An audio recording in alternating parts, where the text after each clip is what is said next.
ప్రతి పండుగకు ఓ ప్రత్యేకత ఉంటుంది. కొన్ని పండుగలకు నియమనిష్టలతో దేవతామూర్తులను పూజిస్తారు. మరికొన్ని పండుగలకు జంతువులను బలిస్తారు. ఇదంతా కామన్. అయితే నేపాల్లో జరిగే గాధిమై ఫెస్టివల్లో మాత్రం కొన్ని లక్షల జంతువులను బలి ఇస్తారు.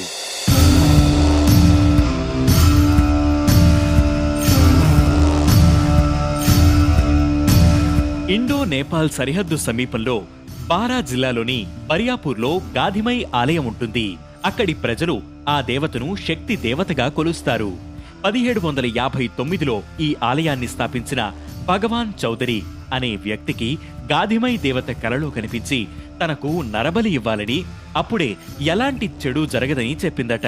అయితే అమ్మవారు నరబలి కోరగా భగవాన్ చౌదరి జంతు బలి ఇస్తానని మాట ఇచ్చారని చెప్పినట్లు చరిత్ర చెబుతోంది. అప్పటి నుంచి గాధిమై ఫెస్టివల్ పేరుతో ప్రతి 5 ఏళ్లకోసారి లక్షలాది జంతువులను బలి ఇస్తారు. జంతుబలి ఇస్తే చెడు జరగదని, అందరికీ మంచి జరుగుతుందని అక్కడి వారి నమ్మకం. అందుకే దీనిని వరల్డ్స్ బ్లడియెస్ట్ ఫెస్టివల్ గా పిలుస్తారు. ప్రతి 5 ఏళ్లకోసారి జరిగే ఈ ఫెస్టివల్ కి ఇండో నేపాల్ సరిహద్దుల్లో ఉన్న లక్షలాది మంది తరలి వెళ్తారు.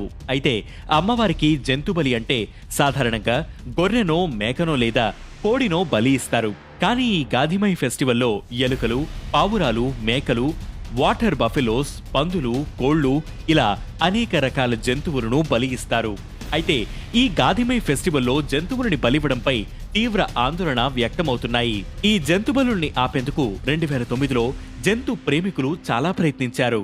ప్రభుత్వాలకు లేఖలు రాశారు. కానీ శతాబ్దాల నుంచి ఆచారంగా వస్తున్న ఈ సాంప్రదాయంపై ప్రభుత్వం జోక్యం చేసుకోదని ఓ ప్రభుత్వ అధికారి చెప్పడం వారిని విస్మయానికి గురిచేసింది. ఆ సంవత్సరం సుమారు 5 లక్షల జంతువులని వధించినట్లు CNN రిపోర్ట్స్ చెబుతున్నాయి.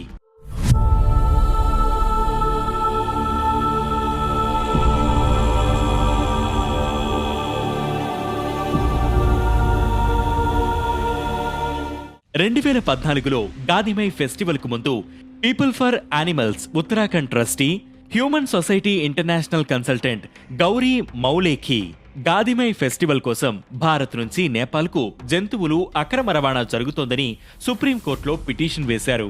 దీనిపై విచారణ జరిపిన న్యాయస్థానం సరిహద్దుల ద్వారా జంతువుల అక్రమ రవాణాను ఆపాలని ఆదేశిస్తూ మధ్యంతర ఉత్తర్వులు జారీ చేసింది. అయినా కూడా ఆ ఏడాది జంతు వధ ఆగలేదు. సుమారు 2.5 లక్షల జంతువులను వధించినట్లు ఓ నివేదిక వెల్లడించింది. 2019లో కూడా 2 లక్షలకు పైగా జంతువులని వధించారు. ఈ ఫెస్టివల్ కారణంగా అమాయకమైన మూగజీవాలు ప్రాణాలు కోల్పోతున్నాయని People for Ethical Treatment of Animals Nepal prime minister KP Sharma ఓలీకి లేఖ రాసింది. అయినప్పటికీ ఫలితం లేదు. హ్యూమన్ సొసైటీ ఇంటర్నేషనల్ గ్రూప్ కు చెందిన యాక్టివిస్టులు ఈ ఏడాది కొన్ని జంతువులని కాపాడారు. ఈ ఏడాది డిసెంబర్ 8న గాధిమై ఫెస్టివల్ మొదలవగా ఇప్పటికే వేలాది జంతువులని బలిచ్చారు.